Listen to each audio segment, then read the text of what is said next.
दोस्तों आप ये केक देख रहे हैं। आज मैंने केक बनाया है बिना अंडे के, बिना मिल्क मेड के और बिना ओवन के। जी हाँ दोस्तों, ये बिना ओवन का केक है। बहुत ही आसान तरीके से बना है। तो अगर आपको भी देखना है कि मैंने इतना बढ़िया केक बनाया कैसे, तो प्लीज़ मेरे चैनल को सब्सक्राइब करना बिल्कुल भी मत भूलिएगा।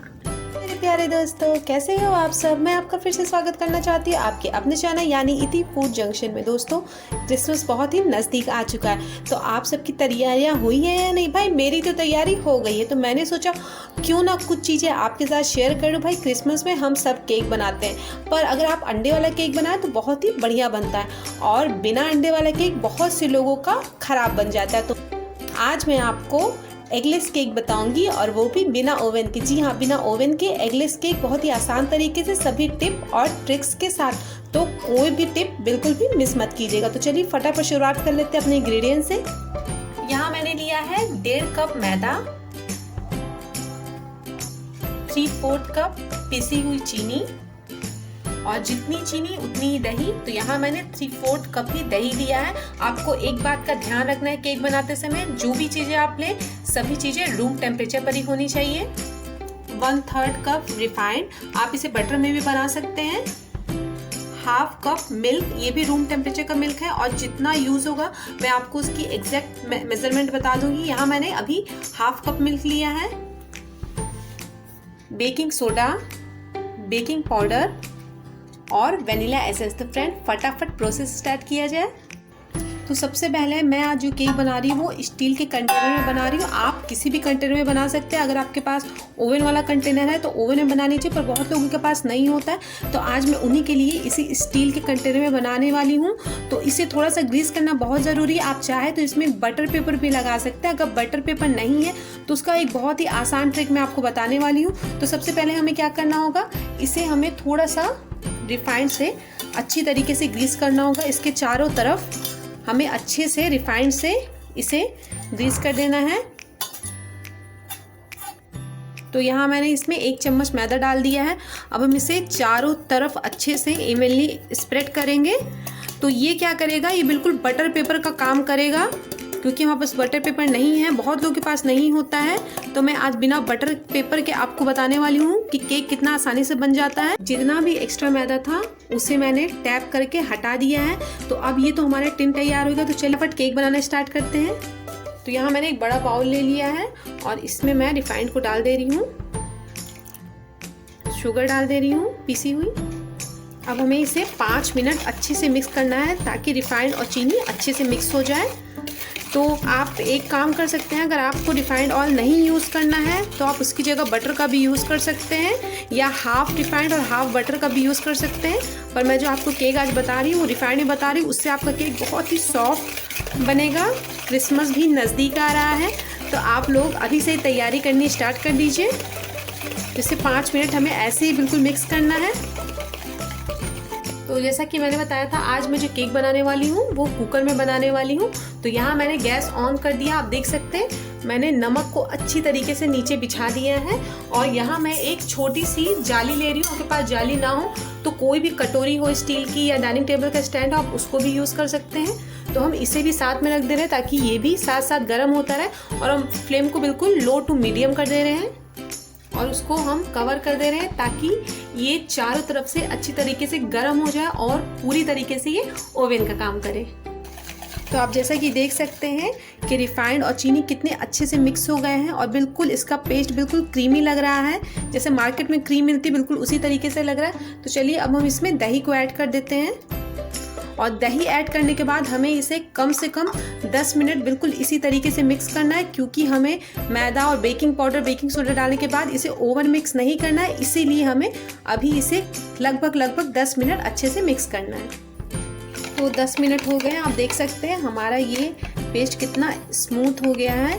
तो बिल्कुल इसी तरीके का टेक्सचर हमें चाहिए। तो चलिए ये तो रेडी हो गया है। अब चलिए हम मैदे को चालने का प्रोसेस कर लेते हैं, जो सबसे इम्पॉर्टेंट है। तो यहाँ मैंने एक प्लेट ले लिया, उसमें एक छलनी रख दी है। तो अब हम इसमें मैदा डाल देते हैं। तो अब मैं इसमें 1 टीस्पून बेकिंग पाउडर डाल रही हूँ। ये आप देख सकते हैं एक छोटा स्पून है, तो मैं 1 टीस्पून डाल रही हूँ। अगर आपके पास बड़ा स्पून हो तो आप हाफ डालिएगा। और ये मैं half tea spoon baking soda डाल रही हूँ। हमेशा आप ध्यान रखिए केक बनाते समय जितना बेकिंग पाउडर होगा उसका हाफ हमेशा बेकिंग सोडा होगा। तो यहाँ मैं 1 स्पून के करीब वेनिला का कस्टर्ड पाउडर डाल रही हूँ। ये बिल्कुल ऑप्शनल है, ये मैं इसलिए डाल रही हूँ क्योंकि इससे जो हम केक बना रहे हैं उसका बहुत ही अच्छा फ्लेवर आ जाता है। पर आपके पास ना हो तो बिल्कुल आप इस चीज़ को पूरी तरीके से स्किप कर सकते हैं।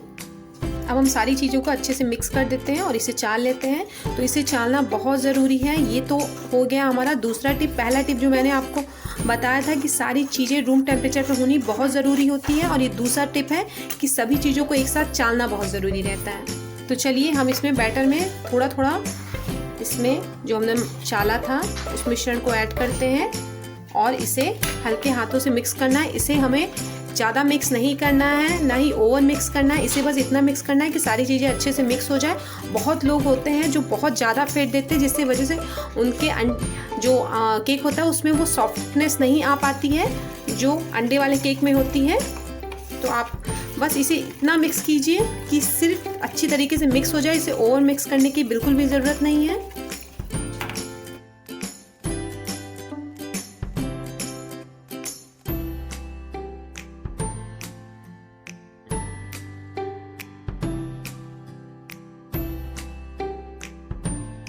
धीमे करके मिल्क को ऐड कर देते हैं।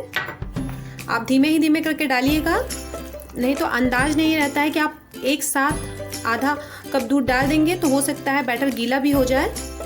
तो मैं आपको एक और टिप बताना चाहती हूँ, यानी कि तीसरी टिप बतानी चाहती हूँ कि बहुत लोग होते हैं केक को मिक्स करते समय एक बार उसे क्लॉकवाइज घुमाएंगे और एक बार एंटी क्लॉकवाइज। पर आप बिल्कुल भी ऐसा मत कीजिए। अगर आप ऐसा करेंगे तो आपका केक बिल्कुल भी स्पंजी नहीं बनेगा।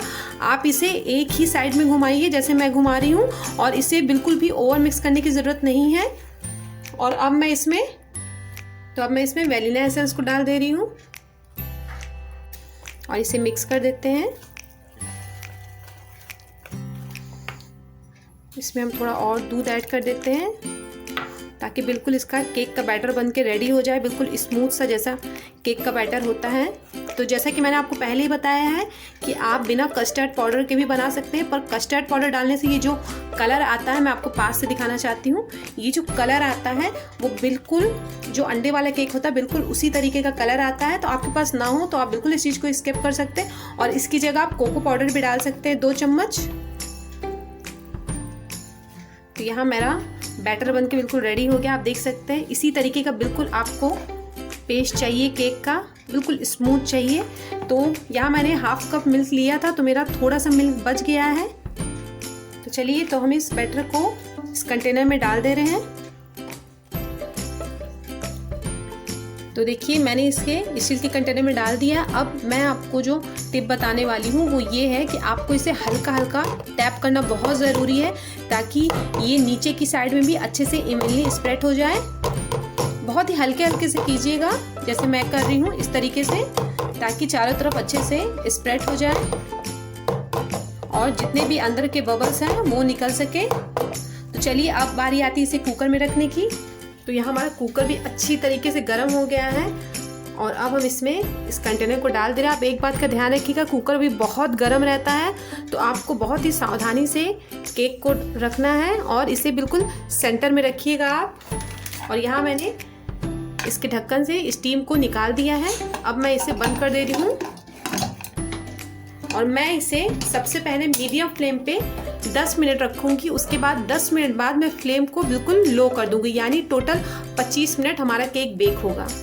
तो यहाँ मैं फ्लेम को मीडियम कर दे रही हूँ। अब 10 मिनट हो गए हैं तो हम फ्लेम को बिल्कुल सिम पे कर दे रहे हैं। गैस को 25 मिनट के बाद बंद कर दिया था, उसे 5 मिनट केक को इसी में रहने दिया। तो चलिए हम खोल के देख लेते हैं केक हुए हैं नहीं। बहुत ही आराम से खोलिएगा।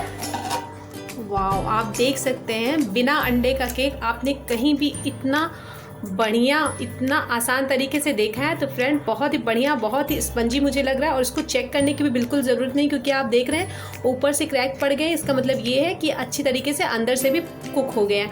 तो अब हमें क्या करना है, इसे बाहर निकाल देना है और कम से कम 15 से 20 मिनट इसे अच्छी तरीके से रूम टेम्परेचर पर लाना है। उसके बाद हमें इसे डिमोल्ड करना है। बिल्कुल अच्छे से ठंडा हो गया तो चलिए हम इसे डिमोल्ड कर लेते हैं। तो इसके लिए हमें पहले इसके एजेस को यानी किनारों को अच्छे से क्लीन कर लेना है। और यहाँ मैं एक प्लेट ले रही हूँ, उसमें मैं इसको फ्लिप कर दे रही हूँ बहुत ही आराम से, और हल्का से इसे टैप कीजिएगा। इसके बाद हम इसे बहुत ही आराम से, बहुत ही प्यार से निकालते हैं। वाओ, आप देख सकते हैं कितना बढ़िया बना है।